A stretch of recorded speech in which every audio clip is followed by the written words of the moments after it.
Salam, axşamınız xeyir olsun. Efirdəyik. Bizə buyurub bütün psixoloji suallarınızı verə bilərsiniz. Biz də sizin bütün suallarınızı cavablayacağıq. Dəqiqə. Deyir, stres olanda deyir, dərim deyir, qaşınır, deyir, səpkilər deyir, çıxır. Bu deyir, allergiyadır, yoxsa bədənin reaksiyası. Stres olanda bədənin qaşınmağı, səpkilər çıxmağı əslində həmin o səni stressləndirən duyğunun səni qıcıqlandırmağıdır. O duyğunu qəbul edə bilmirsən və səndə allergik reaksiya verir. Çünki bir xanım var idi ki, əri tərəfindən xəyanət görmüşdü və ərindən gördüyü xəyanətin dəyərsizliyini qəbul edə bilmədiyinə görə qıcıqlanmadan urtiker səpkilər yaranmışdı onda. Və sizdə də stressləndirən duyğunun altyapısına qayıdıb baxmaq lazımdır. Vaqif Orucov deyir, salam. Salam, xoş gəlmişsiniz Vaqif bəy.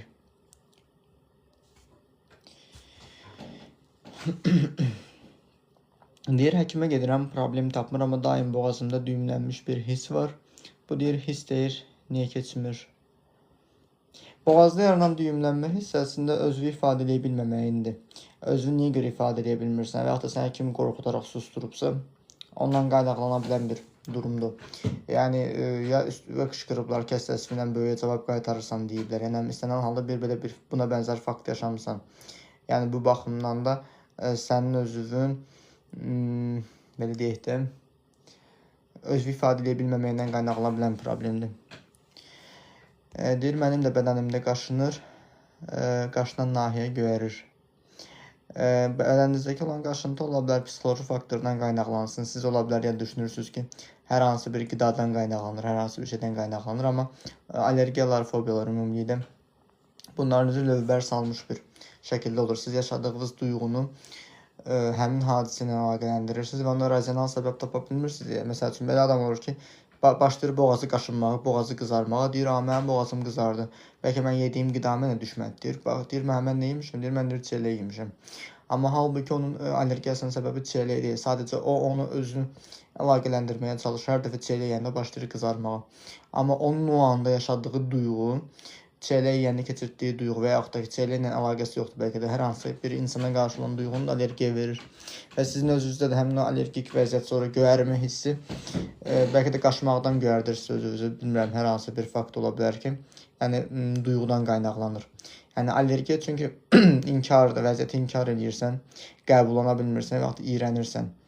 Bu baxımdan da altda yatan səbəbə baxmaq lazımdır. Onu özünüzdə müşahidə eləməlisiniz, nədən sonra olur.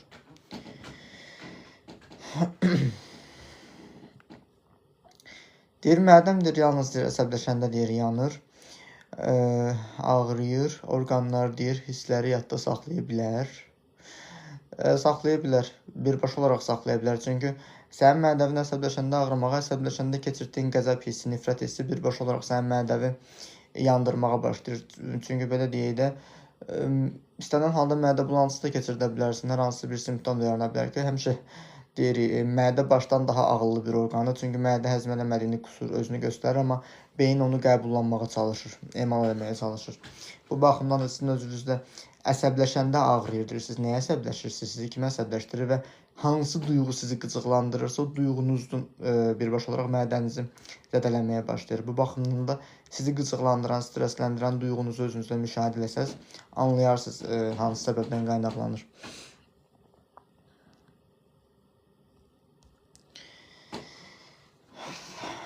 Deyir, uşaqlıqdan deyir, boğulmalarım olur. Bilmirəm niyə olur. Sizcə nədən olar? Tapmaca kimi yazmışsınız, amma ki, boğulmalarınız olur. Nədən olur? Bir çox səbəbdən qaynaqlana bilər. Hansı vəziyyətlərdə boğulmanız olur? Təklikdə qalanda, yoxsa nə bilim, kimləsə münasibətdə olanda. Yəni, istənilən halda o özü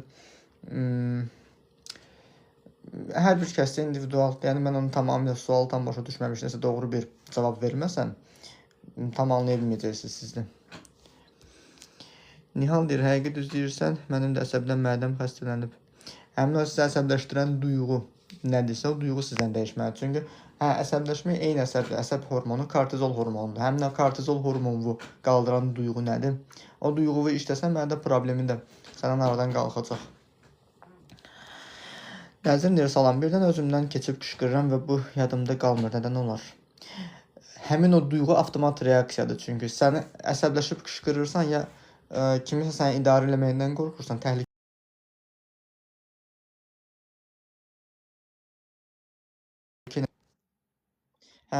təhlükə ilə üzləşirsən deyənə təhlükə qarşısında beyin çıxış yolu axtarır və beyin çıxış yolu axtarır, özünü həmin o vəziyyətdə idarə edə bilmir. Sən əsəblə avtomatda qışqırırsan və ondan sonra həmin hadisə yadından çıxır. Tutaq ki, məsələn, kimləsə dava edirsən, dava sırasında özünü idarə edə bilmirsən və bu baxımdan da həmin o davadan sırf özünü xaric eləmək üçün bir vəziyyət axtarırsan. Belə təqdirdə də yadından çıxmağı normaldır. Panik atakın deyir, tam açıq neçəyə sağaltmaq olar. Panik atakı sağaltmaqdan ötürü sizin panik atakınızı yaradan duyğu sizdə müşahidə olunmalıdır. Onu özünüzdə müşahidə eləməlisiniz ki, hansı duyğu qarşısında atak keçirirsiniz, nəfəs-nəfəsə qalırsınız və 2 ay sağaltmaq olar.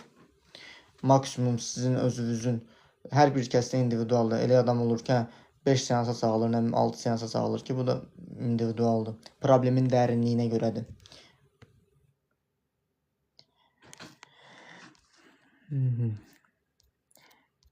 Panik atak neçə aya sağalır müalicəsiz?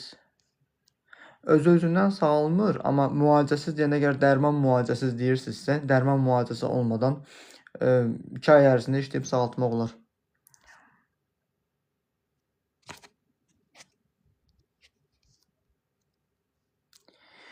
Müalicə alsın və qışqıran insan təcili. Məncə də amma ki, onu özündə problem kimi görürsə, ala bilər. Deyir, seans neçədir? Mən sizə konsultasiya eləməmiş, problemi bilməmiş, mən sizə uyğun seans qiyməti deyə bilmərəm. Çünki neçə seansa sağala bilərsizin sualını özünüz verirsiniz və mən siz neçə seansa sağalarsınız bilmirəm. Və o baxımdan da mən həm seansların qiymətini mən canlı efirdə bildirmirəm.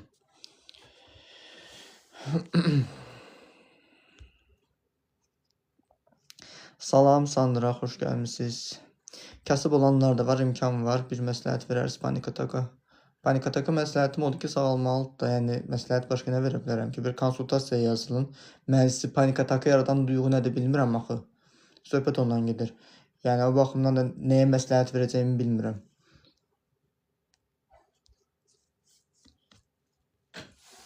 Adam var panik atakda sırf ölüm qorxusu qaldırır onun panik atakını. Adam var ağlını itirərəm, dəli olaram qorxusu olur. Adam var ki, klaustrofobiyasından qaynaqlanır ki, bu da ölüm qorxusuna bərabər olur. Və bu baxımdan da yəni qayıdıb baxmalısan ki, səndəki problem nədir? Evdə olan söz-söhbət. Evdə olan söz-söhbət sənin panik atakının problemi deyil. Sən özünü necə hiss edirsən şeydir. Problemidir. Demək, deyir, ishal deyir və qəbizlik. İshal və ya qəbizlik emosional günlərdə artır. Bağırsaqlar duyğunu necə danışır. Bağırsaqlar, yəni bizim keçirdiyimiz stresin zaten ilkin vurduğu orqan mədə və bağırsaqlar olur. Və qəbizliyin özünün problemi sənin özünü ifadə eləmək istəməməyindən irəli gəlir ki, sənin keçirdiyin aqressiyanı, nifrəti boğmağa çalışırsan və o duyğu sənin mədə bağırsaqla yığılıbsa, qəbizlik problemi yaşaya bilirsən. Digər tərəfdən də bilmirəm. Yəni, sizdəki səbəb nədir? Həyat sevinci necə qaytarmaq olar? Həyat sevincini qaytarmaqdan ötürü bizi kədərləndirən proqramlardan qurtulmalıyıq və bizim üçün həyat sevincinin birinci nə olduğunu anlamalıyıq ki, sizə görə həyat sevinci nədir, xoşbəxt yaşamaq nədir? Adam var ki, deyir, mənim milyonum olsa xoşbəxt olacam deyir, özünü aldadır. Yəni, təbii ki, siz onu elə düşünmürsünüz, amma istənilən halda özünüzün bir məqsədiniz olmalıdır ki, hansı şeydə xoşbəxt olmaq istəyirəm və ona mane olan proqramı müşahidə edərək onu dəyişmək olar. Arif Hasan deyir, mən də evdə axşam düşəndə elə bilirəm, deyir, pisləşəcəm, bəzdim bu hissdən. Axşam düşəndə pisləşmək proqramıdır. Dərdlər adama axşam gəlir. O proqramda ola bilər, sizdə də ya o proqram var, bilmirəm, amma axşam vaxtı iminli nəsə olursa, bilmirəm, ölüm qorxusu ola bilər əsasən buradakı, ölümdən qorxursunuz bəlkə də və onun nümunəsini kimdə görmürsünüzsə, o duyğunu kimdən götürmürsünüzsə, ondan asılıdır. Təkliyi seçmiş adam deyir, salam, axşamınız xeyir, xoş yayınlar sizə. Salam, sizin də axşamınız xeyir, təşəkkür edirəm. Sandra deyir, çox sağ olun, dəyməz. Deyir, axşamlar panik atak yaşamışam, deyə elə oluram. Hə, axşamlar panik atak yaşamısan, yenidən o panik atak yaşamaqdan qorxursun. Əslində o hissdən bezmirsən. Başa düşdüm. Sənin həmin o panik atak yaradan duyğu səndən dəyişsə, o duyğunu sən müşahidə eləyərək onu sağaltsan özündən, belə deyək də, artıq gecə ilə barışacaqsın, artıq gecə gələndə bezməyəcəksən həmin hadisədən.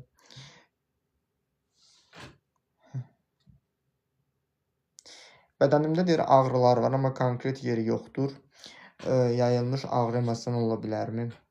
Ağrı emosional ağrıdır. Yəni bütün ağrılar psixolojidir, amma ki sənin bədənindəki ağrını yaradan psixoloji vəziyyət nədir bilmirəm. Və həmin o vəziyyəti sən özündə müşahidə edə bilərsən, əgər fərqindəliyin IQ-un yüksəkdirsə. Ondan sonra o vəziyyətdən qurtulmaq üçün ən azından bir peşəkar yardım almalısan. Danışmaqla düzələcək. Danışmaqla probleminizi mənə bildirə bilərsiniz və siz danışmaqla mən sizin probleminizin dərinliyini müşahidə edirəm ki, məsəl üçün siz əgər seansı yazılırsınızsa, mən hansı problemlə işləyirəm və mən seansları hipnoz vasitəsilə keçirdirəm. Danışmaqla sağalmağın bilmirəm. Çünki mən özümə danışıq terapiyalarına vaxtında getmişəm, effektini görməmişəm. Uzer deyir, salam, sizdən bir söz soruşa bilərəmmi? Bəli, soruşa bilərsən. Seansın qiymətini özələ yazaq. Seansın qiymətini konsultasiyada bildirirəm mən. Çünki problemimizin dərinliyini öyrənəndən sonra. Və hal-hazırda ay sonuna qədər konsultasiyalarımızda çox möhtəşəm aksiyalar var.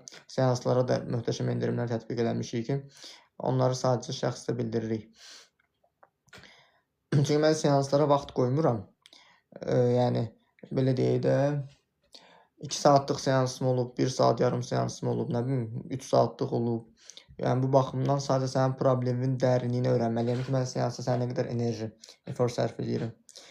Arif Hasan deyir, hə, onlayn baxırsınız. Bəli, onlayn konsultasiyaya qoşulursunuz. 45 dəqiqə 1 saat ərzində mən sizin probleminizi dinləyirəm. Ondan da qısa müddət ola bilər ki, əgər danışacaq verəcək sualınız yoxsa, tez yekunlaşdırırıq ki, yəni bu müddət mənə kifayət edir probleminizi anlamağa. Siz harada çalışırsınız? Azərbaycandayam, amma Bakıda deyiləm. Onlayn fəaliyyət göstərirəm.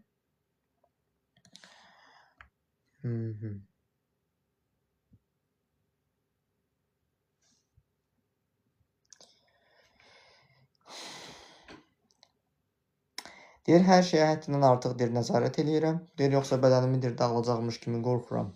Bu obsessiya deyə qorunmam. Obsessiya deyəndə ki, obsessiya yox, gəl sənin sualı bu tərəfdən cavab verim ki, hər şeyə nəzarət eləmək ehtiyacı səndə əslində nəzarəti itirməkdən qorxursan. Niyə qorxursan və nəzarəti itmiş vəziyyətə nə yaşamısan ki, o qorxu səni narahat eləyir. Çünki həmin o duyğun, belə deyək də, qəfil baş verən təhlükənin özü belə, mən bundan sonrakına hazırlıqlı qalım deyə özünü saxlamağın ola bilər və yaxud da ki, hər hansısa bir şey. Amma burada obsessiya nəyə nəzərdə tutursa, yəni hər dəfə eyni düşüncə gəlir sənə, hə, onda obsessiya ola bilər. Və həmin o düşüncəni rahatlaşdırmaq üçün nə edirsən ki, o kompulsiyaya çevrilir. Yoldaşım 19 günlük küslük, qısqanmışam deyə dalaşıb küsüb 2 günlük saatlarla ayrılırıq. Ayrılırıq mahnısı dinləyirəm saatlarla. Və sualınız nədir burada? Verməli olduğunuz sual nədir?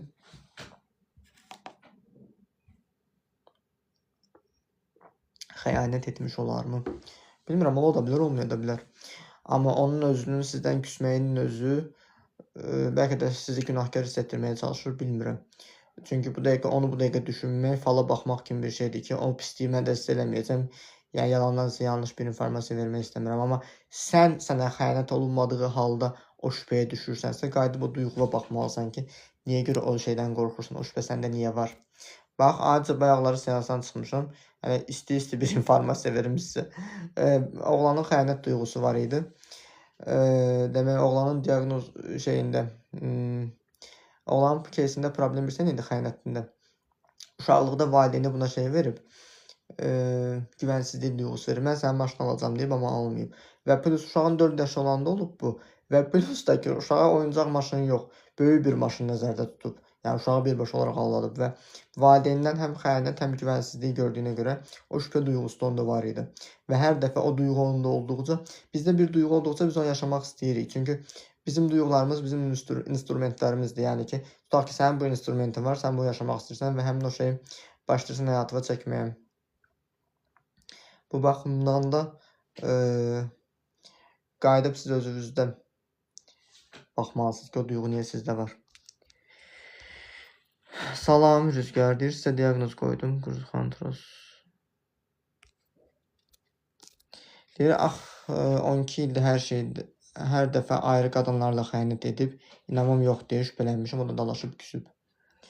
Hə, gəldik deyir, fasulyenin yararlarına. Sənin özün 12 ildə bu xəyanətə niyə görə dözmüsən, bu işgəncəyə niyə görə dözmüsən, bu bir. İkincisi, hər dəfə sən zaten xəyanəti bağışladıqca növbəti xəyanətləri zaten görməyə başlayırsan, bu iki. Üçüncüsü də ki, sənin yoldaşın sənə travma verməyib, səndə olan travmanı sənə təkrarlayıb. Bayaq oğlanın кейsini misal çəkdim, dedim, onda xəyanət duyğusu olduğuna görə dostundan, sevgilisindən, hər kəsdən xəyanət görürdü və güvənsiz yanaşırdı və bu baxımdan da şübhə onda var idi. Oysa o duyğu ilk dəfə sən problemi harda yaşamısansa, o duyğu səndən qayıdıb dəyişəndə problemi də dəyişir, gedir. Yəni artıq o duyğu səndə qalmır və sizin özünüzdəki belə deyək də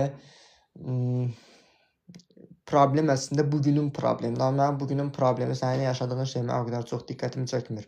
Məndə diqqəti çəkən şey odur ki, sən nə hiss edirsən bugün? Sən xəyanət hiss edirsənsə, sən ilk dəfə onu nə vaxt yaşamısansa, onu dəyişməyə lazımdır.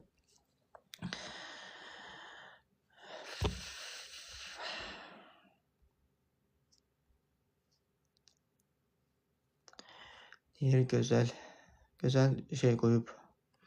Salam Sinan bəy, necəsiz? Xoş gördüm, axşamınız xeyir olsun. Salam, sizin axşamınız xeyir olsun. Mən də sizi xoş gördüm. Burada blok atmalıq adamlar var imiş ki.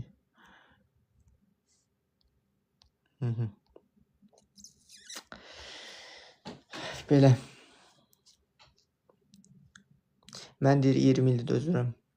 Xəyanətə dözməyə əslində, nə bilim, uşaqlara görə bəhanə eləmək əslində yanlış seçimdir. Tutaq ki, bax, sən uşağı bəhanə eləyirsən, ayrılmaqdan qorxursan, amma ya da ki, düşünürsən ki, mən ərimdən ayrılsam, uşağım atasız böyüyəcək deyirsən.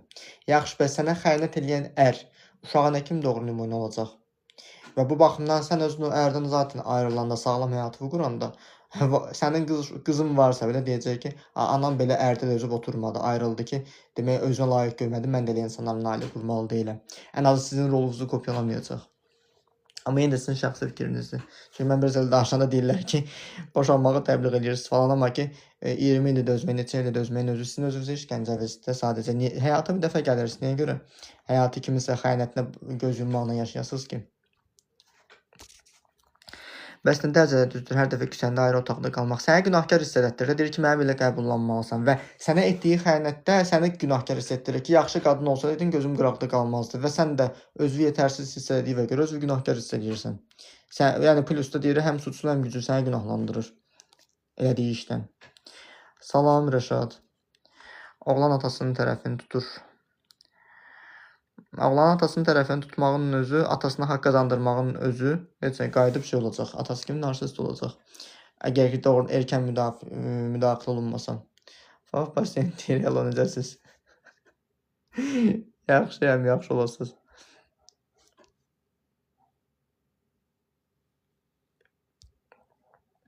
Sırf səni tanıyım deyə girib adı belə yazmışsan. Deyir, sizi suallarımla bilirəm, bezdirirəm. Nə olar, sualımı cavablandırarsınız. Niyə bezdirirsiniz? Bax məni. Deyir, çay üstüm çox zevkli bu canlı. Deyir, o elə danışır ki, elə bil, baxırsan gələn o deyil. Elə aparırlar onlar, elə aparırlar ki, özlərinə bir ki, sənsən günahkar. Yəni, söhbət orasına gəlir ki, sən günahkar deyilsən, amma sən özünə şübhən varsa, özünü qadın kimi qəbul eləmirsənsə, özünü qadın kimi, necə deyim, gözəl görmürsənsə, əmin deyilsənsə özündən, sənə xəyanətində inandıracaq ki, belə olsaydın, belə eləməzdin, belə yaxşı qız olsaydın, belə eləməzdin, deyir, sən başlayır günahkar hiss etdirməyəm. Deyir, bir sual verim, qaqaş. Ver. Salam, Səidə xanım, xoş gəlmişsiniz. Xəyanət eləyəndə nə olur, mənə çatmır. Xəyanət eləyəndə xəyanət olmuş olur. Xəyanət eləyən insan birincisi niyə görə xəyanət eləyirsə, niyə görə xəyanət eləyir, onun, yəni bir qadında və yaxud da bir bəydə hansı duyğunu tapa bilmir ki, gözü bayırda qalıb, ona qayıdıb baxmalıdır. Məsəl üçün dediyi, xanım dediyi, Oğlum deyir atasına haqq verir. Və atasına haqq verdiyinə görə atasının rolunu kopyalayacaq. Əgər erkən müdaxilə olmasa. Və onun özünün atasının rol modelini kopyaladığına görə ya xəyanət eləyir, ya da ki, özü bir yerdə qadından hansı duyğunu qarşılayacağından əmin deyil və ya da bir bəydən hansı duyğuya ehtiyac duyduğundan əmin deyil deyənə gözü bayırda olur.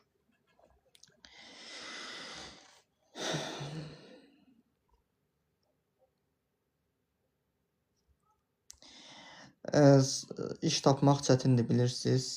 Yaxşı işçiyə əslində hər yerdə iş var. Sən özünə güvənirsənsə, özündən əminsənsə, öz peşəvə güvənirsənsə, sənə hər yerdə iş var. Salam, məni bloklamayın, arada baxıram. Niyə bloklayım ki sizi?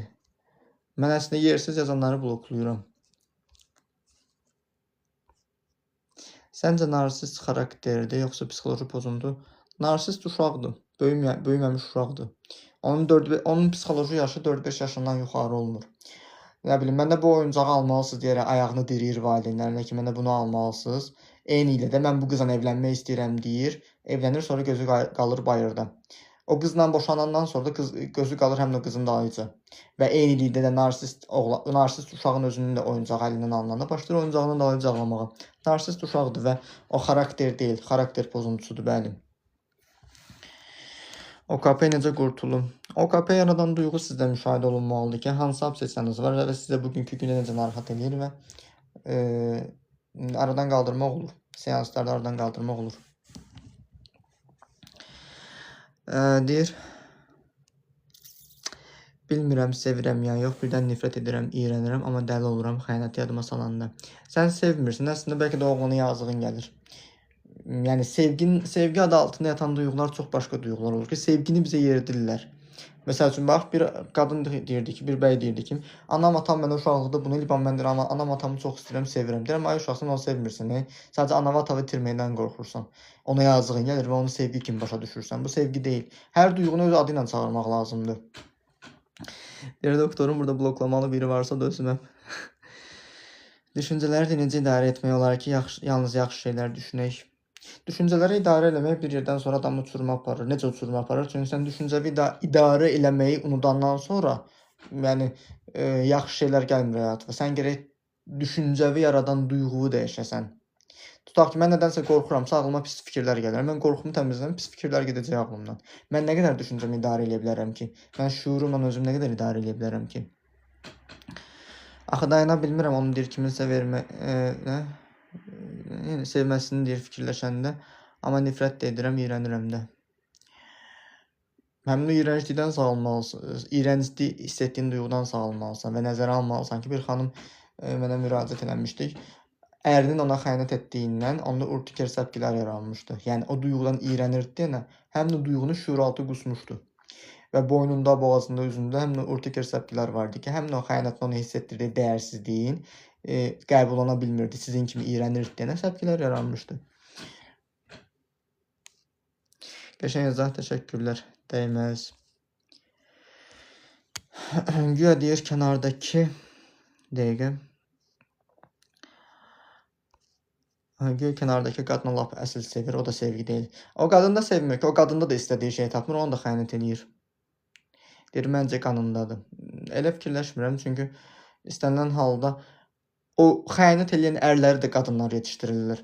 Cəmaatın anasına, bacısına sataşan oğlu da, nə bilim, narsisti də, qatil də, homoseksual da, nə bilim, təcavüzkarı da, hamısını analar özləri yetişdirirlər. Və bu baxımdan da, yəni, hər bir şey anadan qaynaqlanır. Burada da maraqlı bir məqam olur ki, qadın-qadın düşmənçiliyi burada yaranır. Qadın öz doğduğu oğluna tərbiyə vermir, doğru böyüdə bilmir və onu evlənəndə düzələcək deyərək başqa bir qızı bədbəxt eləyir. Həmin o qız da qurban proqramındadır ki, həmin onlara tuş gəlir, o da öz yerində. Sizə yığdım, qaynanam danışdı, hazır olanda sizə yazacağım. Tamam. Mən sizə də sonra izah eləmişdim ki, qaynanamızın yaş faktoru var etdiyənə, yəni seansı şey eləyə bilər. Yəni o məişət öz məişətindədir.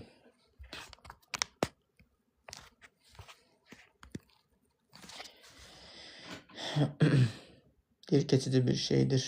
Nə? Pasiyenti gülür. Təkrarlamaq düşünmə aşırı dərəcədə. Həmin o təkrar düşüncən əslində sənin ilişib qaldığın duyğundur. Sən hansısa bir duyğunu başa düşməmsən, hansısa bir duyğunu tam anlaya bilməmsən deyə təkrar-təkrar o hadisəyə qayıdırsan. O duyğunu təkrarlayaraq özünü anlamağa çalışırsan. Düşüncəvi duyğuyu yerinə otuzdurmağa çalışırsan. Mən də ailəmi itirməkdən qorxuram, amma sevmirəm. İtirmək qorxusundan sağalın. Valideyniniz sizə deyib ki, öləcəm, ağlın gələcək başına. Ona görə də itirməkdən qorxursan. Doktora yazdım, sonra yığmadım. Ona görə dedim, birdən yalançı bilər məni. Hə. Əslində mən belə deyək də, yığmağınızı gözləmirdim. Çünki belə deyək də, sizin qaynanavızın idi problem. Qaynanavız hazır olursa, belə deyək də, seans edəcək. Çünki mən 10 yaş faktorunu nəzərə alaraq xanımın 70 yaşı var idi və seansın onun bədən göstəricilərinə görə, yəni özünə vəziyyəti izah elədim. Əgər birinci seansında istədiyim nəticə olmasa, davam eləməyəcəyik. Qarşındakı insanın düzgün biri olduğunu necə bilə bilərik? Qarşındakı insanın düzgün biri olduğunu bilməkdən ötürü sən şübhə duyğularından qurtulmalısan. İnsanlara olan güvənsizliklərindən qurtulmalısan. Nəzərə almalısan ki, səndə şübhə duyğusu varsa, insanlara güvənmirsənsə, o sənin qabağına çıxacaq. Və sən bu sualı mənə verirsənsə, demək qarşındakı düzgün biri yoxdur və sənə görə düzgün bir insan necə olmalıdır? Əvvəla mən sənə bu sualı verim. Amma deyir, ana neynəsin qeyrətsiz insana hər şey qandan gəlir. Fikirləşmirəm mən elə. O ananı böyüdən də odur. Bax, bir edam mərasimində olan bir oğlan var idi ki, oğurluq elədiyinə görə ona edam cəzası vermişdilər. Oğlan hər bir edam olunan bir insandan soruşurlar ki, sizin son dilək haqqınız nədir? Deyib ki, anamın dilindən öpmək istəyirəm. Və gətirirlər anasının dilini öpən vaxtı dilini qopardır, dişləyir. Ananın ağzını qan aparır, ananın dilini qopardır, amma heyrətlə baxır. Deyir, bu mənim vaxtımda uşaqlıqda mən yumurta oğurlayanda afərin deyib alqışlamasaydı, mən bugünkü gündə böyük oğru olub edama məhkum olmazdım. Yəni, hər bir şey valideyndən gəlir, amma ki, indi o da sizin yanaşmağınızdır. Normal ailələr dediyiniz var, deyirlər ki, vay mən ana ata mən neyniyim, mən yaxşı ana olmuşam, saçımı süpürgə eləmişəm, uşağım gəlib belə çıxıb. O yaxşı deyil, özünü günahkar hiss edir deyə ağlayır. Yaxşı olduğuna görə ağlamır, öz də fərqindədir doğru tərbiyə vermədiyinin. Ana neynəsin, uşağa söz deyəndə ata müdaxilə eləyir. O da şeydir ki, həmin atanın özünün sizə hörməti yoxdursa, demək sizin qurban proqramındasınız, doğru bir partnyor əldə eləməmisiniz, həyatınıza almamısınız. Yəni, bir ailədə əgər xoşbəxt qadın yoxdursa, orada xoşbəxt uşaq böyümür. Yəni, deyirlər, mən ayrılmıram ki, uşağım atasız böyüməsin. Əksinə, sən uşağa ən böyük pislik edirsən. Amma uşaq görsə ki, mənim atam yaxşı deyildi, anam onun dalından deyildi, mən anam kimi olmaq istəyirəm, elə bir adamla evlənmək istəmirəm və qarşısına normal insan çıxır. Hazır olanı yığacam. Tamam. Nömrənizi qeyd etmişəm. Tamam.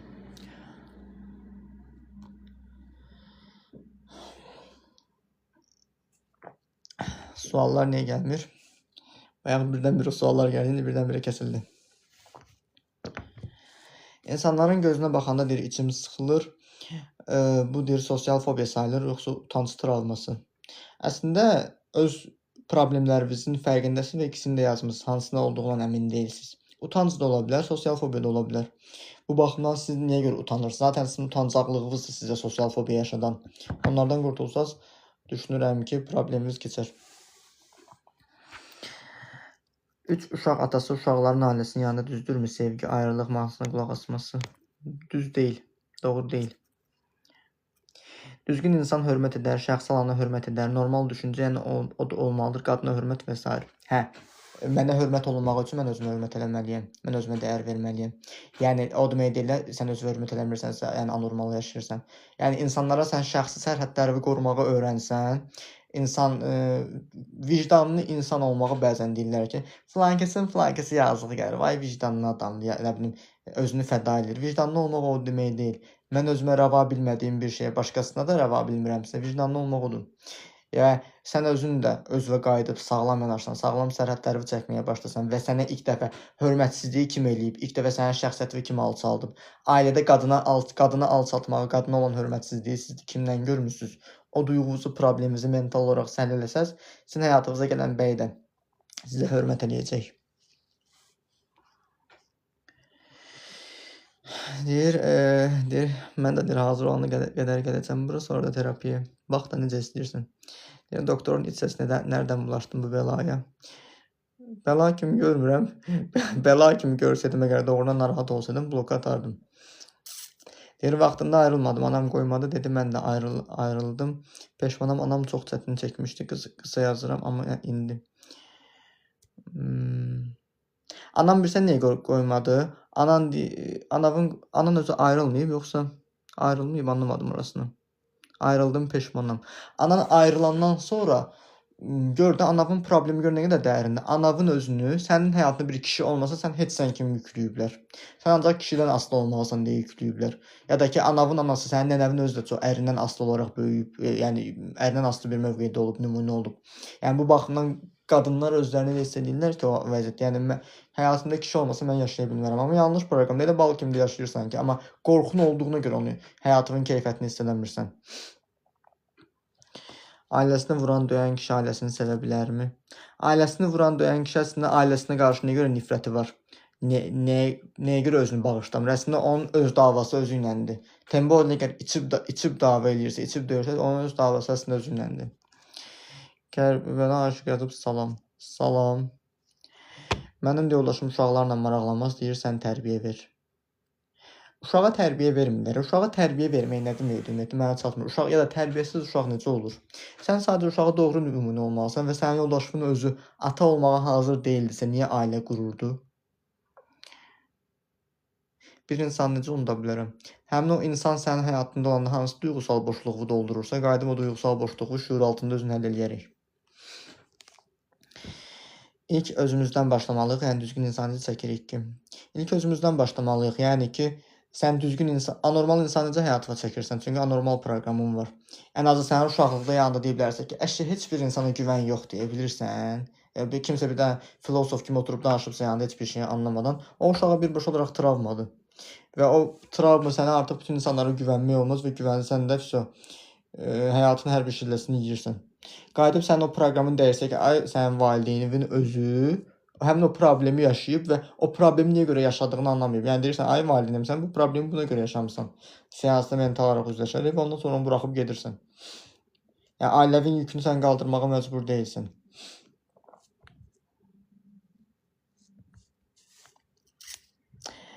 Deyir, ailəsini vuran, döyən kişi ailəsini sevə bilərmi? Onu cavabladım. Və lakin görmürəm, çarəsizlik şübhəli. Sağ olun, doktor. Burası deyir, green zonadır. Ailəsi cavabladım, eyni sual yazmış, cavablamışam. Təsəvvür baş vermiş müddətsel hadisədə intiqal baş verərsə, yazdığınız sualı həm doğru yazmamışsınız, başa düşmədim, həm də hərfləri səhv yazmışsınız, başa düşmədim. Deyir, nə yazmışsınız, beynim yandı. Deyir, salam, axşamınız xeyir. Salam, sizin də axşamınız xeyir. Narsist ailədə böyümüşəm, baskıcı ailəm olub, amma özüm tamamilə normal düşünürəm, fərqliyəm onlardan. Normal düşünürsən, normal problemin fərqindəsən. Yəni, onların normal olmadığını bilirsən, sən özün normal yol axtarırsan, amma ki, sənin duyğun varsa, o duyğu səni həmin o yanlış adamlara sürükləyir. Mən də danışıram, bunlar nə danışırlar. Deyir, uşaq nədir, fişəngidir, bura fişəngiridir. Yeni 18 yaşım var. Bəs nə etməyi düşünürsünüz? Yoldaşım dalaşanda döyür, sonra deyir ki, peşman oluram, pis oluram döyəndən sonra. Çünki atasının rol modelini canlandırır, uşaqlıqda atası anasını döyüb və atasını qınayıb, indi siz də döyür, atasına haqq qazandırmağa çalışır. Və sonra da özünün peşman olur ki, vay mən atam kimi olmayacaqdım deyir, ona görə özünü günahkar hiss edir, peşman olmaq ona görədir. Atamın evində də ailəmin deyir problemini məni ilə olub, burada maddi baxım yaxşı olub və İslam başqa hamısı pis olub. Maddiyyat hər şeyi həll edir, amma çox şey həll eləmir. Maddiyyat çox şey həll etsə, hər şey həll eləmir. Və bu baxımdan da səni incidiblər, maddiyyatla susturublar səni və valideyn uşağını pulla satın alıb. Söhbət ondan gedir. Və sən mənəvi olaraq necə incidibsə, qayıdıb bu mənəvi olan problemlərinə mental olaraq sən üzləşsən, onların sənə əks etdirdiyi ağrılardan qurtulsan, problemin gedəcək. Soruşmaq ayıb olmasın, peşəniz nədir? Mən bayaqdan burada oturub danışıram. Danışandan nəyə oxşuyuram? Peşəm nəyə olana oxşuyur? Orada yazıb da, hipnoterapevtəm, hipnoz mütəxəssisiyəm. Deyir gələcəyimi deyir qururam, karyeraya fokuslanmışam. Düşüncələri ilə deyir, düşüncələri ilə deyir uyuşmuram deyir, dikbaş deyirlər. Hə, deyirlər qınından çıxıb qınını bəyənmir, o mənim üçün də deyirlər. Amma mənim vecimə deyil, çünki mən bilirəm ki, yəni valideyn də olsa, qohum da olsa, kim də olursa olsun, normal deyilsə, onun mənə dediyi şey mənim beynimə girmirsə, məni təsirləmir.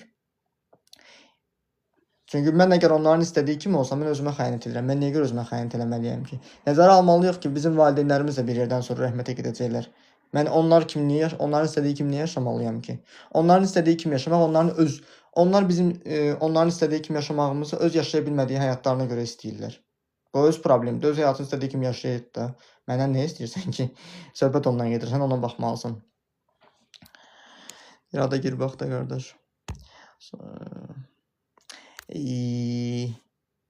Tutaq ki, kişidir ya da transdır. Nə evə lazım? Kişisiz yoxsa qadınsız.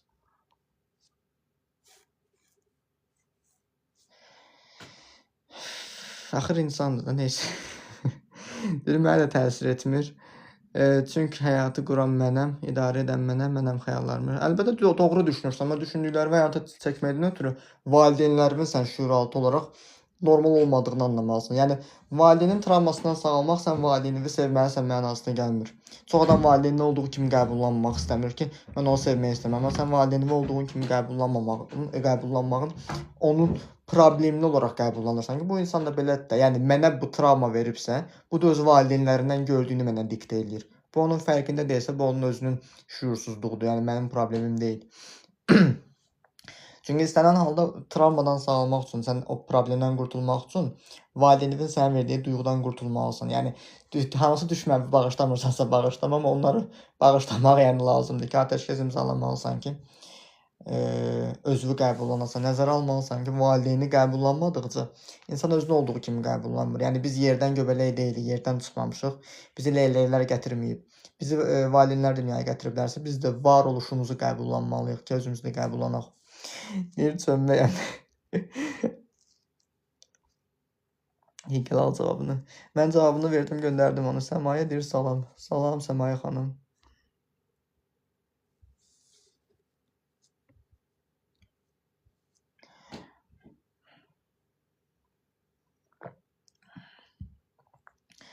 Necəsiz? Yaxşıyam, yaxşı olasınız sizdə. Deyir normal görünürəm, amma daxilimdə deyir dağınıqlıq var. Görünən sağlamlıq aldadıcı ola bilərmi? Görünən sağlamlıq əslində fiziki sağlamlığı nəzərdə alırsansa, bilmirəm nəyə nəzərdə tutursan, amma ki, sual nədir? Özünü aldadırsansa mən yaxşıyam, amma özünü aldatmaqdır. Təkliyi seçmiş adam deyir, nuş olsun. Hə, şey deyir. Deyir, çox sağ olun. Dəyməz. Pis bir şey hiss edirəm və həqiqətən yuxuma belə girir və sonra reallaşır. Nədən qaynaqlanır? Kainat yuxuları deyilə bilən bir şey var və digər tərəfdən belə bir şey deyilir. Bizim şüuraltımız, bizim intuisiyamız gələcəkdə baş verən hadisənin, gələcəkdə baş verəcək təhlükələri qabaqcadan hiss eləyə bilir. Və biz bu hissiyatımızı sonra unuduruq, onu sonra yuxuda başlayırıq görməyə. Söhbət ondan gedir və sonra deyə bilirsən ki, sənin yuxun reallaşır. Amma halbuki sən hadisəni qabaqca hiss eləmişdin. Vergili deyirlər bu olaya. Valla mənim üçün də vergili deyirlər, amma mən bunu vergi kimi yox, ruhumun müdriklüyü kimi görürəm.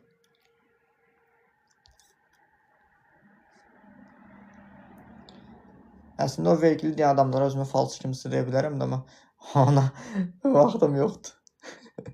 Deyir, həqiqətən deyir, yuxumda deyir, nə görürəm, sonra anidən olur, özüm də şoka girirəm. Kainat yuxusu dediyim kimi də ola bilir və şüuraltı qabaqcadan hər şeyi hiss edir. Mən hər dəqiqə fikirləşirəm ki, uşaqlarımın nəsə olacaq, beynimdən çıxara bilmirəm. Özünüzü qoruya bilmirsiniz ona görə və uşaqlarınızı itirməyə qorxusu yaşayırsınız. Nəzərə almalısan ki, itirməyə qorxusu səndə niyə var və sən nə görə özünü yetərli valideyn kimi görüb özünü qoruya bilmirsən ki, uşaqlarını qoruya bilməyəcəyini düşünürsən.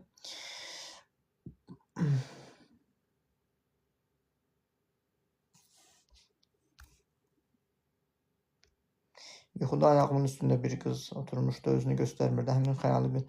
Dediyiniz doğrudan yuxudur, yoxsa boş xislətlərlə yazırsınız? Doktor falçı biznesi quraq. Falçı biznesi quraram, burada prosta yazanlar problemi mənə elə eləmir ki, doğrudan mənə elə eləmir o problem. Biri girir yazır ki, ad soyadını yazır, nə bilim, nə deyirlər, bizə ayrılıq düşürmü? Amma halbuki mən onu desəm, sən ayrılacaqsan, gedib ayrılacaq. Doğrudan da ayrılacaq. Falçıların dediyi buna görə doğru çıxır. Sən inanırsan, özünü suala hazırlayırsan və özünü ora fokuslayırsan deyənə problemi yaşayırsan. Deyir, doğrudan danışıram, həmin qız tez-tez məni narahat edir. Başa düşdüm, çünki bəzən yersiz yazırlar. Bayaqdan da yersiz yazanlar oldu. Ona görə mən də elə nəzərdə tutdum ki, bəlkə siz də elə yazırsınız. Həmin o qız sizi narahat edirsə, o qızdan soruşmaq lazımdır. Yəni mental olaraq o qızla üzləşmək lazımdır ki, o qız səndən nə istəyir? Bəlkə nəslimizdə ölmüş bir insanın ruhudur və ya tanıdığın bir rəhmətə getmiş bir insandır. Nə istəyirsə ona baxmalısın. Ya da filan kəs deyir mənə yazacaq eynəni. Evrənə enerji göndərirlər. Boş-boş şeylər danışıq valla. Fala baxmağa ehtiyacı olan insanların psixoloji durumu bilirsən nə olur? Gələcək qayğısı olur. Gələcək qayğısı nə olur? Keçmişdə yaşadığın problemi təkrar yaşamaqdan qorxursan. Keçmişmə də olay bitsin də və öz problemlərini falçıya, öz məsuliyyətlərini falçıya yükləyirlər. Hərdən mənə də o deyirlər ki, mən nə bilim deyə sizə belə şeylər deyirlər Allah. Mən deyir, necə demiş? Axı nəsə demişdi, yersiz bir şey demişdi, o da yersizlik yadımda da saxlamamışam. Axı yəni mənə bunu eləyə bilərsiniz. Yəni məni sehirbaz kimi görürdü. Deyir, rəhmətə gedən bir yaxınımı hər dəfə yuxuda görəndə nəsə pis bir şey baş verir, səhəri gün bu haqda. Həmin o rəhmətə gedən yaxınımız ola bilər, real həyatda, yəni yaşayanda sizinlə arasında münasibətiniz sağlam olmadığına görə və sizinlə aranızda münasibət sağlam olmamışdan əlavə doğru bir, natamam bir ünsiyyət qalıb, yəni ona görə onu yuxuda görürsünüz. Onunla yarım qalan bir mental üzləşməniz var ki, onunla üzləşsəz, həmin o insan artıq sizin yuxunuza gəlməyəcək. Ayrılıq acısı necə keçər? Ayrılıq acısını keçməkdən ötürü baxmalısan ki, heç kim sağlam münasibətindən ayrılmır. Həmin o münasibətdən ayrılmırsansa, demək doğru bir münasibət xətti olmayıb və sənin həmin unuda bilmədiyin insanın səndə hansı duyğusal boşluğu doldururdusa və qayıdıb o duyğusal boşluğu özündə doldurmalısan, həll eləməlisən. 41 rəqəminin gücü var, yəni 41 dəfə desən olar da. Bilmirəm, yoxlamamışam.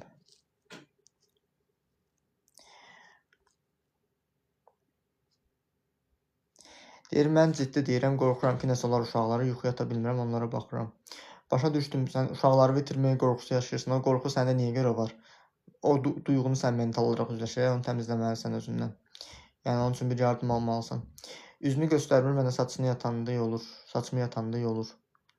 Başa düşdüm probleminizi, yəni ki, tam onu detal verməyinizə ehtiyac yoxdur. Yəni, sizi narahat edirsə, sizə hansı duyğunu hiss etdirirsə, onun üçün egzersiz seansları olur ki, üzləşərək onu buraxa bilirsiniz. Deyir, düzdür. Fal hər zaman doğru çıxmır, boş zaman aparır sadəcə. Falçıları bəzən gedən xanımlar əslində özlərini dəyərli hiss eləmək istəyirlər. Məsəl üçün, həmin o falçı onun həyatını daşıyır. Sənin nə bilim filan şeyi gözləyir. Nə bilim belə olacaq, elə olacaq. Başlayır danışmağa. Diqqətini ona verdiyini görəndə başlayır ki, hayda filan kəs mənə vaxt ayırır, filan kəs mənə diqqət verir. Başlayır onda özünü dəyərli hiss eləməyə. Ya da ki, həmin adamlar falçıya gedmir, öz bürcünü başlayır oxumağa. Bürcünün xarakterini. Baxın, mənim bürcümdə filan şey yazıb. Yəni, mənə baxın, məni görün, məni dəyərləndirin demək istəyirəm. Deyir, büyücü, deyir, sən Allah.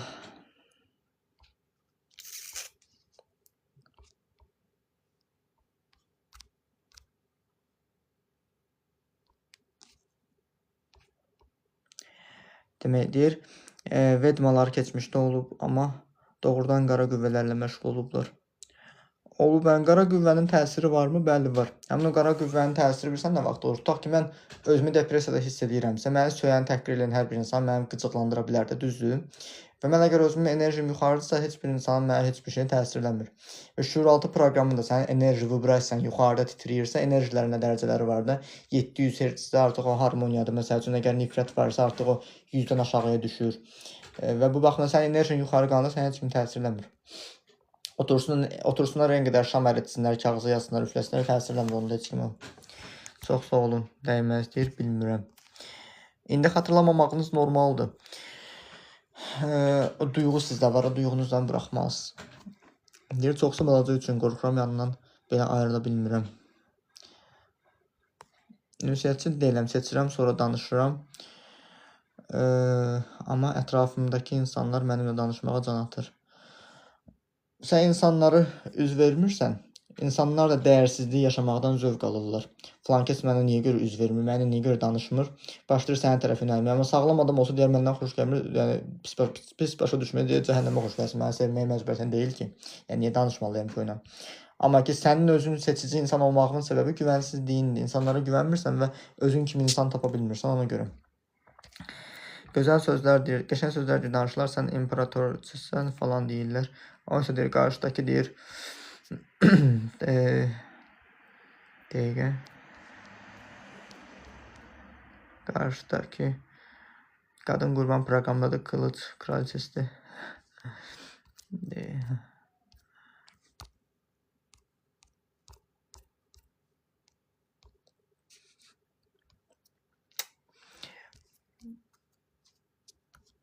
Ünsiyyətçi, dəqiqə.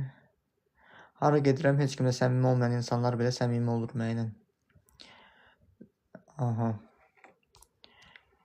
Deyir, məktəbə gedir, gəlincə fikrim onun yanında qalır, gələndə sevinirəm ki, gəldim. Övladını itirmək qorxusu yaşayırsan da, amma qorxu səndə niyə görə varsa, o qorxu təmizləməlisən. Başa düşdün problemimi. Beyin qan dövranı nə dərman məsləhət görürsünüz?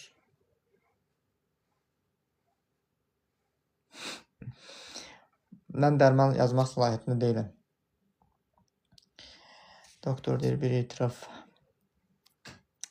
Deyir, mənə qəşəng şeylər deyəcəklər deyə tarotçulara baxdırırdım. Elə ona görə də, ona görə eləyirsən. Tarotçulara özgüvənləri aşağı olduğunu görə insanların problemlərini birdən-bir üzlərinə deyə bilmirlər. Özlərini xoş göstərməyə çalışırlar ki, gəlsinlər davamlı yanlarına. Ortamda diqqətləri üstümə çəkirəm, gözəlliyi baxımından, enerji baxımından. Anladım da, bəs onda bunda problem nəyi görürsən? Özünün gözəlliyindən əminsənsə, bəs burada problem nədir? Bir dəfə yad adam kimi özümü aparıb öz ad yaşımı baxdırırdım. Tamam istədilər. Deyir, beyin qan dövranı. Mən dərman yazmaq səlahiyyətində deyiləm. Beyin qan dövranı problemi varsa, o beyin qan dövranı problemini mən duyğunun kökünə baxıram, onu təmizləyirəm. Və dərmanla, mənə dərmandan sonra müraciət edənlər olur ki, onları dərmansız sağalırım. Deyir, amma özüm olaraq baxdıranda tərif yağdırır.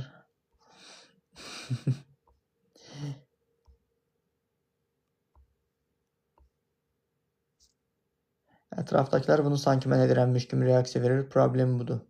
Neyə sən edirəmmiş kimi diqqət çəkməyi?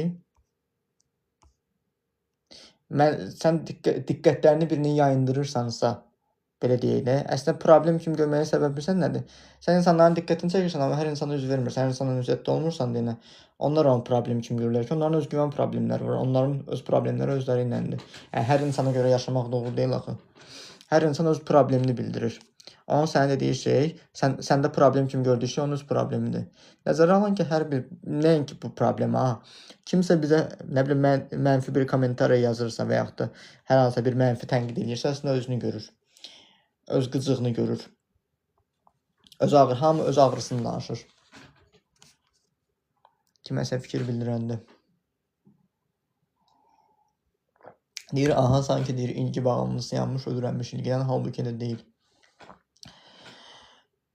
Əslində, sənə diqqət verirlər və sənə bir tərəfdən şey verirlər orada, bəxtəvərlik verirlər ki, kaş mənə də belə diqqət verən olardı, belə onun kimi diqqət çəkən olsaydım, bəlkə mənə diqqət verərdilər.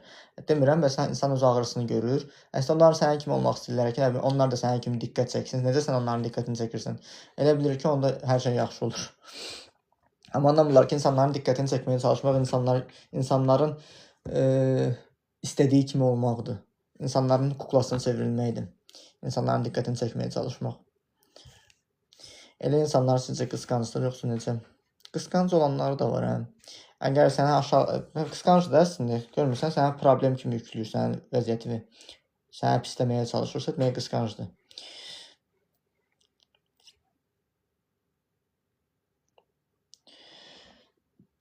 O qədər olub ki, mən özümdə də müşahidə eləmişəm onu ki, məndə nəyəsə bəyənməyən adam gedib mənim kimi eləyib sabahsı gün həmin şeyi. Əslində onu bəyənməməyə öz yetərsizliyidir ki, mənim var deyil, kül başıma mənim niyə ağlıma gəlməyib bu. Və özünü sakitləşdirmək üçün bilmir neynəsin. O türklər demiş, başlayır həmin adama bok atmağa. Deyir, çoxlu nədir, dediyi söz bilirsin, nədir, üz verirsən deyə belə edirlər, halbuki özləri də edir. Hər şeyi onlara boş vermək lazımdır. İnsanların probleminin nə olduğunu anlayanda insanlara çox taxmırsan. Taxa bilmirsən. Ona görə də insanlara çox şey eləmək lazım deyil. Baxırsan ki, 50-60 yaş var, amma məndən balacadır yaşda. Söhbət ondan gedir. Özünü uşaq kimi aparır, məni uşaq kimi dava edir, uşaq kimi söz uzadır.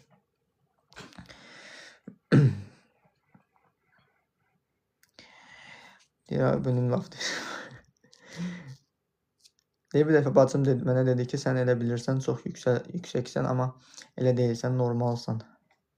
Lapsla özümü yüksəkdə görürəm Everest dağında. O səni narahat eləyir ki. Demək, səni yüksəkdə görəndə, yüksək kimi görəndə özünün aşağıda olduğunu görmək onun ürəyini bulandırır.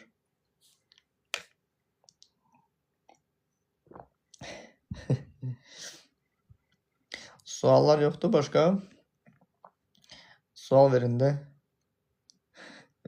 Bir maşallah çox biliklisiniz, bol uğurlar arzulayıram sizə. Təşəkkür edirəm sizə, dəyəriniz üçün, uğurlarınız üçün.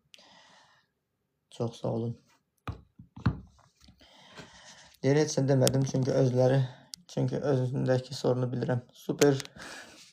Daha nə istəyirsən? Bilirsən nəyə bənzəyir o? Elə bir ki, dispanserdə yatan psixi pozuntusu olan adam məni dəlidirsə, mənim qıcıqlanmamağım normaldır, çünki bilirəm onun özünün psixolojisi korlanıb. O baxımdan da onları çox ciddi almaq lazım deyil. Doktor niyə o fiziki hücum edir? Fiziki hücum edir, çünki səni çox bəyənir, özündə olmağı istidə eləyə bilmir. Belə çox pis çıxmasın, deyir, mənə yox, içinə, neysə. Yəni, elə bir şeydir o. Bir çox insanın sevdiyi çox şeylərə zərər vermir. Kimdəsə gördüyü əşyaya zərər verməyi də odur. Yəni, mən eləmirəmsə, bunda da olmasın o. Ona görə də elə də çox şey deyil o. Orada da iki variant olur. Ya sən də ondan betər vaxtın varsa, enerji və yazığın gəlmirsə, onun kimi davranırsan. Enerji və yazığın gəlirsə, enerji və daha doğrusu hörmət edirsənsə, yazıqlıq da doğru cümlə deyildir burada. Özü hörmət edirsənsə, onu çox söyləmirsən, uzaqlaşırsan, gedir. Çünki mən nə qədər özümü hörmət edəsəm, mən nə qədər özümün sərhədlərimi qorusam da, yenə də girib burada mənə yersiz yazırlar, hə, düzdür? Yəni, baxırsan ki, həmin adam konkret sırtıqdır. Durub mən ona neyniyim? Mən ona niyə haqlı olduğumu sübut eləməliyəm? Çünki o zaten mənim haqlı olduğumu görsə, durub mən burada boş-boş komentə verməzdi, məsəl üçün də. Mən də özümdən misal çəkdim, burada canlıdayım deyənə. Yəni, bizim həyatımızda üzümüzə problem deyən adamlardır. Onun kimi dirəyirdim, indi isə yox, amma arada sakitcə sözümü deyirəm. Aydan, nə qədər düzgün olunsa da qarşıdakı həmişə tərbiyəsiz deyiləcək. Elə olur, insanlara çox fikir vermək lazım deyil. İnsanlar ümumiyyətlə, hər insan öz danışığında gizlidir. Hər insan başqasına belə fikir bildirəndə özünü görür o. Mənə girib biri yazır, məsəl üçün, bəzən ki, sən niyə qaşını gedib ortasını almırsan? Mən artıq bilirəm ki, orada öz travmasını görür. Yəni, onun öz travması bilirsən də, bəlkə də o oğlanın özü də mənim kimi qaşının ortası olub, gedib onu alıb. O onu narahat elədiyinə görə, məndəkini də görəndə onu narahat eləyir. Problem odur. Yəni, hər insan baxdığımı görür, mənə baxan özünü görür. Allah deyir, gör nəyə deyirlər.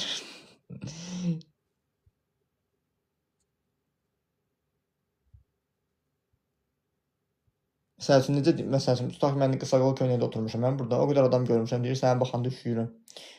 Bilirəm ki, o özü üşüyürdü, elə eləmək istəmirdi, elə görən insanlar da qəbullana bilmir. Amma problem ondadır ki, sən insanları dəyişdirə bilməsin axı. İnsanları niyə dəyişdirməlisən ki? İnsanları dəyişdirmək lazım deyil axı. İnsanları dəyişdirməyə çalışmaq əslində bizim bir növ çarəsizliyimiz olur ki, mən onları qəbul edə bilmirəm, rahat yaşaya bilmirəm. Ona görə onlar mənə şey olsun. Deyir, o niyə də mən də qışda tişört giyinirəm. İndi insan orqanizmində, yəni hər halda mən durub bayırda belə gəzmirəm. Rahat, belə deyək də, temperatur normal bir mühitdə, həm belə oturmaq mənə narahat eləmir. İndi mən misal üçün bunu çəkdim də, söhbət təkcə ondan getmir ki. Qəribə baxılır ki, havası yoxdur, üşümürəm mən evdə belə olanda. Bizdə nəyə görə qəribə baxmırlar ki? Bizdə hər şey qəribə baxırlar. Amma normalları nədir, özləri də bilmirlər.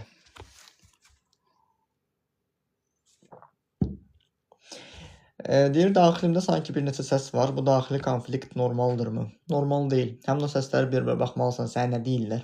Sənə nə kimi mane olurlar və onları bir-bir aradan qaldırmalısan. O konflikti sonlandırmaqdan ötürü. Deyir, həyatım rolları keçib, qız, ana, həyat yoldaşı. Mən hardayım? Həyatımız olsa, həyat roldadır da. Yəni, tutaq ki, mən öz ailəmin yanında oğul rolunu canlandırıram, dostumun yanında dost rolunu canlandırıram, canlı efirdə, seanslarda mütəxəssis rolunu canlandırıram. Yəni, zaten biz rol oynayırıq da. Yəni, mən qayıdıb, belə deyək də, necə deyək, dostumla elə deyim, dostumla danışdığım ünsiyyəti mən pasiyentimlə aparmalı deyiləm axı. Buna görə də hər şeyin öz yeri var. Bunu niyə problem kimi görürsünüz ki?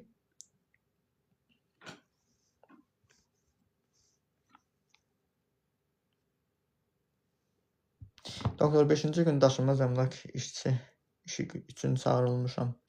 Ağzım diri laf öpüyor. Sizcə bacarıram?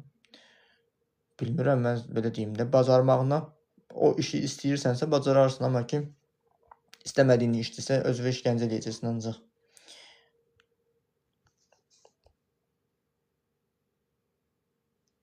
Məncə bacararsan. Çünki dediyin kimi, ünsiyyət problemin yoxdur. Yəni, insanlara da ünsiyyət lazımdır. Çünki insanlar daşınmaz, insanlar çox ünsiyyət satırlar. Ünsiyyət satmağı, yəni ki, satış sözü Azərbaycanda Sovet dövründən insanın özünü satmağı biraz anormal səslənir, amma ki, zaten hər birimiz özümüzü satırıqdır. Mən bu dəqiqə sizin ünsiyyətimi satıram. Və bu baxımdan da belə bir şeydir ki, sən onu bacarırsansa alındıra bilərsən. Bana para lazım, valla deyirlər 3-5 min hər evdən gəlirmiş. Onu da eləyə bilərsən, super. Möhtəşəm. Arzuladığın həyatı yaşayarsan.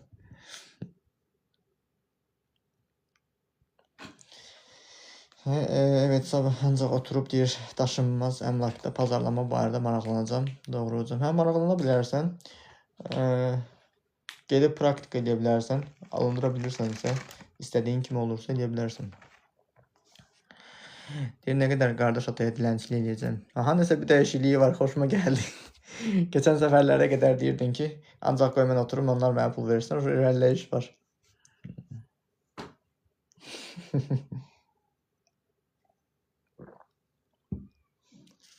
Deyir, doğru.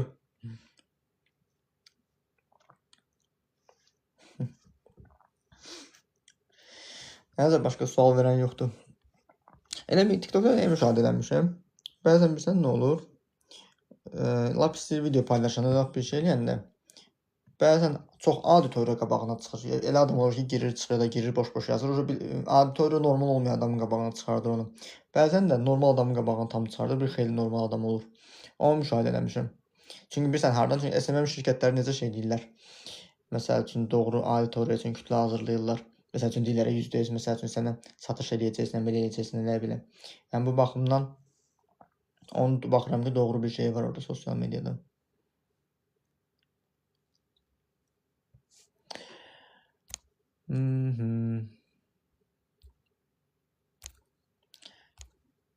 Qəribə alqoritmi var, ciddən SMM-lər bunun üçün var deyirlər, amma mən çox o sahəyə inanıram. Deyir, hər şey deyir, yolunda olanda belə gözləyirəm ki, nəsə deyir, pozulacaq. Deyir, bu daima hazır olma halı hardan gəlir. Hər şey yolunda olanda nəyəsə pozulmağını gözləməyin. Nə vaxtsa sən yolunda nəsə gedəndə, nəyəsə pozulma yarananda, onu idarə edə bilmədiyinə görə özünü qınamısan. Ki, mən heyif vəziyyətə alındıra bilmədim, kaş bundan səfərki olsa, bundan səfərkini alındıracam. Ona görə hər dəfə pis vaxtı gözləyirsən ki, onu eləyəsən. Deyir, partlayış oları. Deyir, bəlkə SMM ola səhifədə bir hissə olsa partlayış oları. SMM TikTokda bildiyim qədərilə çox şey olmur, amma TikToka canlı yayına pul vurmaq olur. Saatlıq zat şeylik. Şey verib TikTok mənə. Kupon verib. Dollar endirim olaraq. Eləmişdim, o qədər çox keyfiyyətini o qədər bəyənmədim.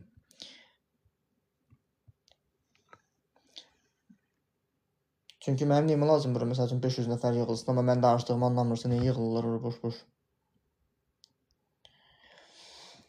Deyir, hər şey qaydasında olmayanda deyir, özümü deyir, günahlandırıram. Bu məsuliyyət həddi nə vaxt aşır? Anlamadım. Hər şey qaydasında olmayanda özünü günahlandırmağın özü valideynlərimin sən yüklədiyi proqramdır. Məsuliyyətin həddini aşmağı nəzərdə tutursan, onu anlamadım.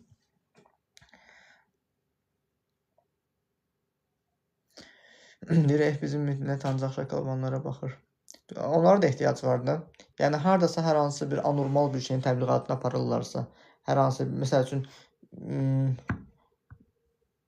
lap əxlaqsızlığın bir təbliğatını aparırlarsa, onu tələbat var ki, aparırlar da. Gedib cəmaatına sən də deyə bilərsən ki, sən neyinir? Necə mənə bəyənirlər belə. Belə qəbul edirlər. Bu cəmaatın, toplumun, kütlənin ona ehtiyacı var. Nəyə nəzərdə? Məsəl üçün, hər hansısa bir əxlaqsızların yerinə, yəni o işlə məşğul olanların yerinə, canlı efirinə hər söz yazırlar, amma həmin o söz yazanların özləri onlara hədiyyə atanlardılar. Direkt onlara yalvaranlardılar. Deyir, hə, amma dindirsin, ayıblayırlar, hə. Prosto ki, kim nə edir, daha çox şey eləyirsə, onun öz problemidir. Bəlkə yadıma gəlirdi də, görmüşdün. Keçən səfər bir oğlan məndən soruşdu, bir oğlanın deyir, özündən yaşlı böyük qadınla sevgili olmağı deyir, niyə görə olur? O sualı mənə 7 ay bundan qabaq da vermişdi. Hər mən efir açanda özünə bir vaxt qoyub, yəni 2-3 aydan bir girir mənə eyni sualı verir. Mən ona bir dəfə onu doğru cavablamışdım, amma onun eyni sualı təkrarlayırsa, bilirəm zaten onun qəlbində o cavab gizlidir, bir cavab gizlidir və məndən o cavabı eşitmək istəyir. Ya özü də o şey eləyir, mənim ona haqq qazandırmağımı gözləyirdi. Ya da ki, nə bilim, açıq bir, etikasız bir şey eşitmək istəyirdi ki, rahatlaşsın, normal bir adam imiş yəqin. Bu baxımdan da, yəni, kim nəyə şey eləyirsə, zaten onun özündə o problem var. Yəni, onu çox danışdırıb, mən onun problemini üzə çıxarda bilərdim, amma ki, neyimə lazımdır? Vicdan azabından hepsi deyir, düz.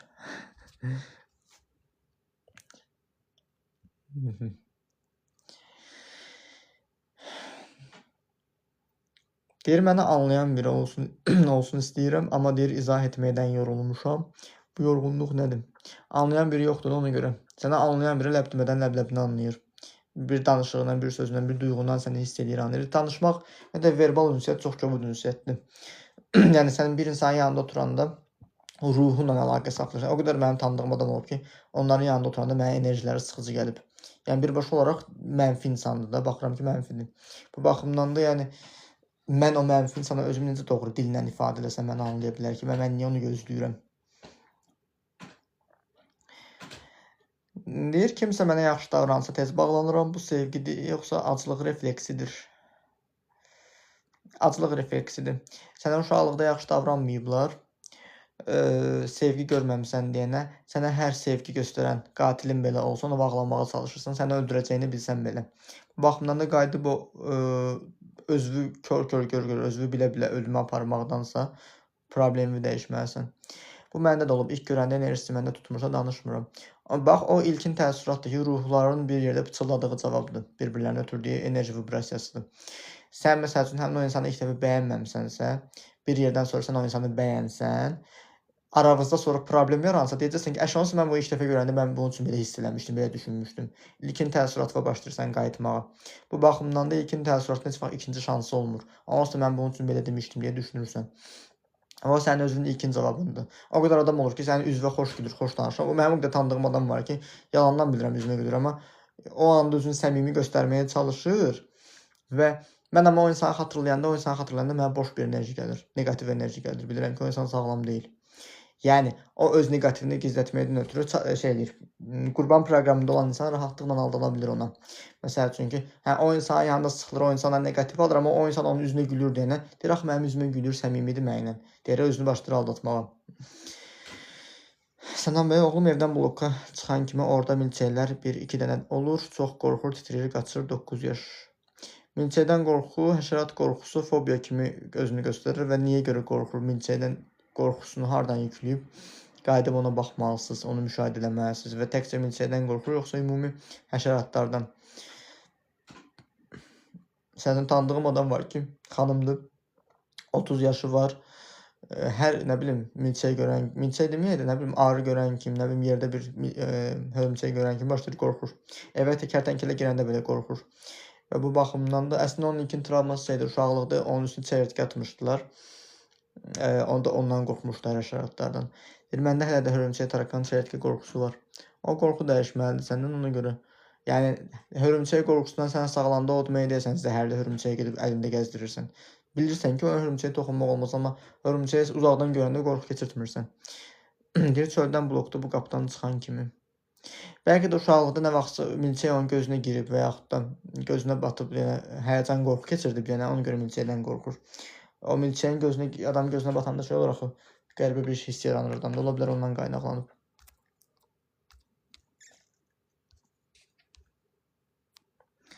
Deyir, harda görsəm ürkürəm, mən üstümə heç nə atılmayıb, amma məncə Spider-Man baxmışam, gec qorxu olub.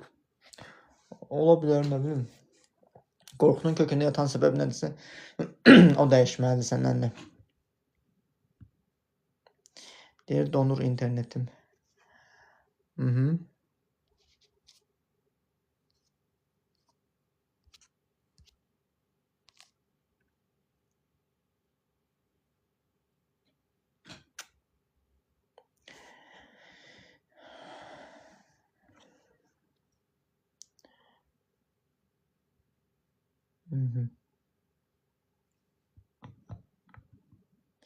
Spider-Man kapatılsın 100%. Deyir, hər şeyim var, amma xoşbəxt olmağa utanıram. Xoşbəxtlik niyə günah hissi kimi hiss olunur? Xoşbəxtlikdən günahkar hiss eləməyəvin özü, ya sənin ailən bədbəxtdir. Onların yanında özünü xoşbəxt görünməyi və onları nankorluq kimi, haqsızlıq kimi görürsən. Və yaxud da ki, xoşbəxt olanda, özünü xoşbəxt eləyəcək neysə eləyəndə sən onu qadağa qoyub günahlandırıblar, səni cəzalandırıblar ki, bunu eləməyə doğrudur. Amma halbuki o şey səni xoşbəxt eləyirdi. Bu baxımdan sizdə yaranmış ola bilər o problem. Kiməsə deyir, yox deyəndə gecələr rahat yata bilmirəm. Bu vicdan yoxsa köhnə qorxudur. Vicdan yoxsa köhnə qorxu. Birinə o vicdan deyil, onu sizə vicdan kimi sırıyıblar. Köhnə qorxudur elə. Yəni ki, sən kiməsə yox deyəndə səni yəqin gecə yatmağa qoymayıblar ya da səhərə qədər danışıblar, sənə problem yükləyiblər, günahlandırıblar. Bu baxımdan da sənin özündə həmin o şeyi keçirdirsən, vəziyyətə düşürsən. Neysə, başqa suallar yox deyəsən. O canlıda 2 nəfər olub. Onu deyirəm, o bəğən bilirəm ki, canlıda ilk vaxtlarda hansısa bir dəqiqələr var ki, ya da mənim saat fərqidir yoxsa nədirsə, o dəqiqədə sual yazan insan daha çox gəlir. Onun fərqinə varmışam. Və indi sual yoxdursa bağlaya bilərik. Belə, deyir, no hocam. Deyir, evet. Bağlamayayım. Sual yazın onda, amma maraqlı bir sual yazın. Yaxşı, bir-iki dənə qoyub da sualları cavablandırım, sonra bağlayarım. Deyir, seviləndə belə deyir, layiq deyiləm səsi var. Bu səs kimin səsidir? Layiq deyiləm səsi dəyərsizlikdir. Yəni, sən özünü deyəsə dəyərsiz hiss edirsən deyənə o hissi keçirdirsən. Amma ki, o dəyərsizlik səndə niyə var? O hansı yaşda sənə gəlibsə, mental olaraq onu buraxmalısan. Deyir, gözləyin gedim notlarıma baxım.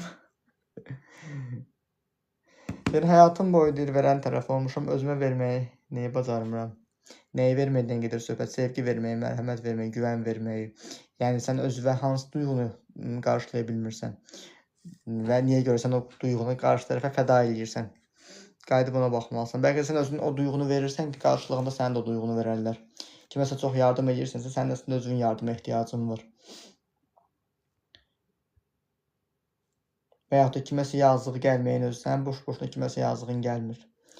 Əslində, sənin özünə yazığın gəlir. Onun vəziyyətini ya özün də yaşamısan, ya öz bastırdığın ağrınla rezonans törətdiyinə görə ona yazığın gəlir. Çünki həmin o yazıqlığı olan insanlar bayırda pişiyin balasını vurduğunu görəndə belə oturub ağlaya bilər. Ciddi deyirəm və bu baxımdan da baxırsan ki, onun özünün əslində valideyn dışlayıb və ona görə o duyğunu rezonans olaraq hiss eləyir.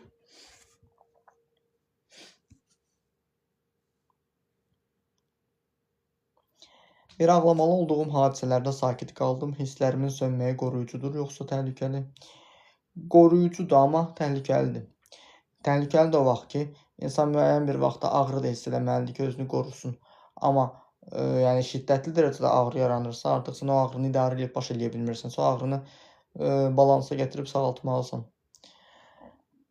Deyir, sorumlu insan. Sual tapdın deyəsən. Halindən belli. Duyğularımı ifadə etməkdə çətinlik çəkirəm. Bunu necə düzəldə bilərəm? Özü olduğun kimi qəbullanaraq. Özü olduğun kimi qəbullansan, qarşı tərəfin səni qəbul edib eləməməyə sənə problem eləməyəcək. Çünki duyğuları ifadə edəndə ya rədd edilməkdən qorxursan, tənqid olunmaqdan qorxursan ki, bu da duyğuların sənə mane olur. Onları dəyişsən, keçib edəcək. Neysə, bağlayaq artıq efiri. Yekunlaşaq.